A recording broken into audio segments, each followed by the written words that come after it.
নমস্কার, easy Bengali education YouTube চ্যানেলের সমস্ত ভিউয়ার্সদের জানাই স্বাগতম। আজ আমি মাধ্যমিক বাংলা প্রশ্নপত্রে আসা এমসিকিউ এবং ২-এর ৪-এর দাগের গ্রামার ভিত্তিক যে প্রশ্নগুলি আসছে সেই প্রশ্নগুলির উত্তর তোমাদের সামনে তুলে ধরব। আশা করছি মাধ্যমিকের যে বাংলা প্রশ্নপত্রটি হয়েছে এই প্রশ্নপত্রের প্রত্যেকটি উত্তরই তোমরা সকলেই ঠিক করে আসছো, তবুও তোমরা একবার উত্তরগুলি মিলিয়ে নিতে পারো। তো এইবার আমরা দেখে নিই উত্তরগুলি কি হবে। ১-এর দাগের ১-এ যে প্রশ্নটি আসছিল সেটি হলো অনুসর্গ প্রধান কারক হলো ১ হচ্ছে ৪ প্রকার, খ হচ্ছে ৩ প্রকার, গ হচ্ছে ২ প্রকার এবং ঘ হচ্ছে ৫ প্রকার। এই অপশান ছিল। এই উত্তরটি কিন্তু ৩ প্রকার হবে, কারণ নিমিত্ত কারক, করণ কারক ও অপাদান কারক। আচ্ছা, ১-এর ২-এর দাগে আসছিল বুলবুলিতে ধান খেয়েছে। বুলবুলি এর সঙ্গে তে বিভক্তি যুক্ত হয়ে কি কারক হয়েছে? অপশান কি ছিল? অধিকরণ কারক, কর্তৃকারক, কর্মকারক, অপাদান কারক। এটা কিন্তু কর্তৃকারক হবে। ১-এর ৩-এতে আসছিল কোন সমাসে উভয় পদের অর্থ অক্ষুণ্ণ থাকে? তোমরা নিশ্চয়ই প্রত্যেকেই জানো কোন সমাসে থাকে। এখানে কি অপশান দিয়েছিল? দ্বন্দ্ব সমাস, কর্মধারয় সমাস, বহুব্রীহি সমাস, দ্বিগু সমাস। উভয় পদের অর্থ সবসময় অক্ষুণ্ণ থাকে কোন সমাসে? না, দ্বন্দ্ব সমাসে।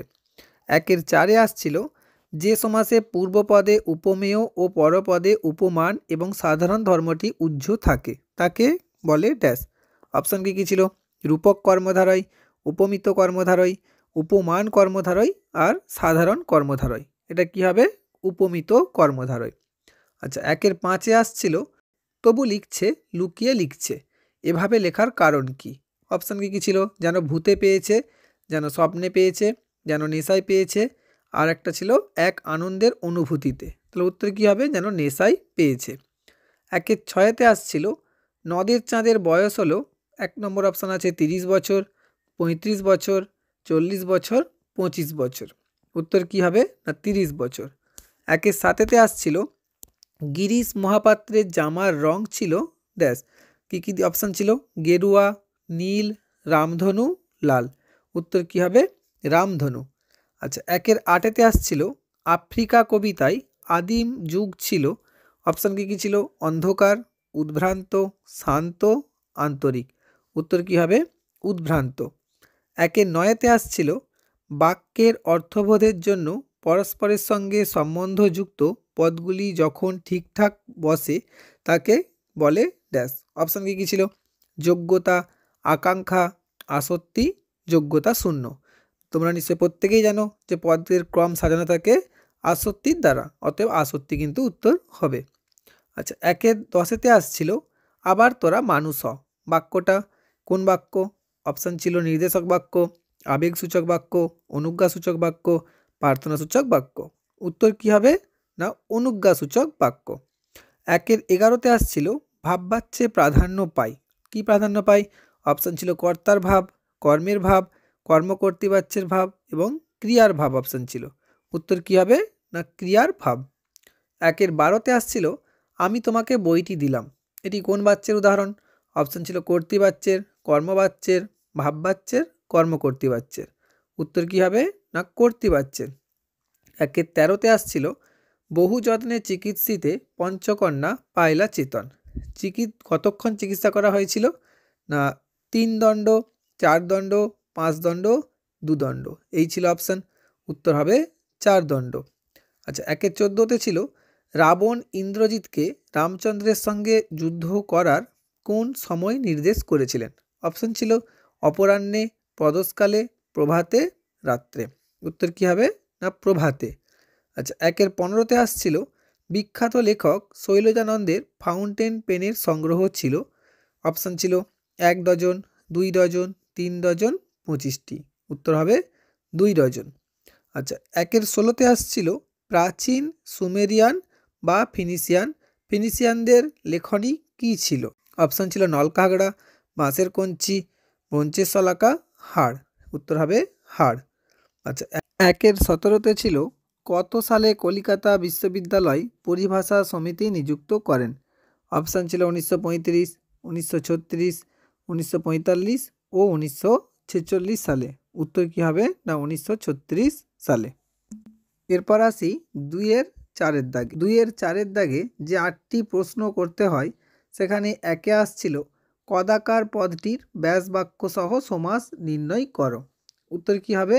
কদাকার না কু আচার যার, অতএব বহুব্রীহি সমাস এটা হবে। 2-এর 4-এর 2-এতে আসছিল আমি ছিলাম কালি কলমের ভক্ত। বাক্যটিকে প্রশ্নসূচক বাক্যে পরিবর্তন করো। উত্তর কি হবে? না আমি কি ছিলাম কালি কলমের ভক্ত।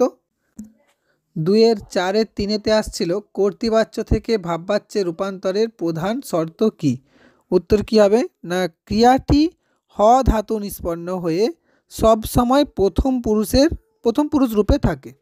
2-এর 4-এর দাগের 4-এ যেটা আসছিল সেটা হচ্ছে প্রত্যেককে ব্যাসবাক্য সহ সমাস নির্ণয় করো। উত্তর কি হবে? না জনে জনে, এটা অব্যয়ীভাব সমাস হবে। 2-এর 4-এর 5-এ আসছিল অপাদান কারকে শূন্য বিভক্তির একটা উদাহরণ দাও। এর কিন্তু অনেক হবে, যে তিনি রাত্রি 9টা থেকে গান গেয়ে চলেছেন 9টা, আরও অনেক উদাহরণ কিন্তু এটাতে হবে, যেমন ঘাটাল থেকে 10 কিমি দূরে সুলতানপুর অবস্থিত, তাহলে এটাও কিন্তু হবে যে ঘাটালটা। 2-এর 4-এর 6-এর দাগেতে আসছিল উক্ত কর্তা কাকে বলে। উত্তর কি হবে? না কর্তৃবাচ্যের কর্তা প্রধান রূপে উক্ত হয় বলে কর্তৃবাচ্যের কর্তাকে উক্ত কর্তা বলা হয়। যেমন রাম ভাত খাচ্ছে, তাই রাম এখানে উক্ত কর্তার উদাহরণ। 2-এর 4-এর 7-এর দাগে আসছিল ব্যাস বাক্য কাকে বলে। উত্তর কি হবে? না সমাসবদ্ধ পদগুলিকে বিশ্লেষণ বা ব্যাখ্যা করার জন্য যে বাক্য বা বাক্যাংশ ব্যবহার করা হয় তাকে ব্যাস বাক্য বলে বা বিগ্রহ বাক্য বলে। 2-এর 4-এর 8-এর দাগে আসছিল একটি মিশ্র বাক্যের উদাহরণ দাও। উত্তর কি হবে? রামসুন্দর টাকা এনেছিলেন, কন্যার নিষেধে যে সে টাকা না দিয়ে চলে গেলেন সে কথা গোপন থাকিল না। 2-এর 4-এর 9-এর দাগে আসছিল অনুসর্গযোগে করণকারকের একটি উদাহরণ দাও। এগুলি সব অনেক উদাহরণ হয়, যেমন খুশি তোমরা লিখতে পারো, যেমন লাঠি দিয়ে সাপ মারলাম, লাঠি দিয়ে। আচ্ছা 2-এর 4-এর 10-এর দাগে আসছিল যুক্তির পথে হাঁটো, ভাববাচ্যে রূপান্তর করো। উত্তর কি হবে? না যুক্তির পথে হাঁটা হোক, এটা কিন্তু ভাববাচ্যে চলে যাবে। তোমরা তোমাদের করা উত্তরগুলির সঙ্গে এই উত্তরগুলি মিলিয়ে নিয়ে তোমরা অবশ্যই কমেন্ট বক্সে জানিও যে তোমাদের মোটামুটি কটা ঠিক ও কটা ভুল হয়েছে। আমাদের চ্যানেলের এই ধরনের আরও অন্যান্য ভিডিও পাওয়ার জন্য তোমরা অবশ্যই চ্যানেলটি সাবস্ক্রাইব করে বেল আইকনটি ক্লিক করে রাখতে পারো। ধন্যবাদ।